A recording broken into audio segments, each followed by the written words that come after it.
Endi to'xtab qolmaydi. Hayot davom etadi.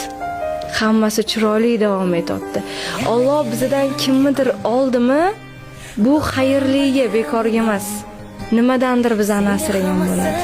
Shu narsani men qabul qildim. Nimaga degan savol beriladi o'zingizga-da, nimaga debdi, lekin naryodan aytar ekan, sabr qilgan. Senga chiroyli narsam bor-da, meni ozgina kutgandirkanda, bu xayrliga va har bitta narsa yaxshiligiga.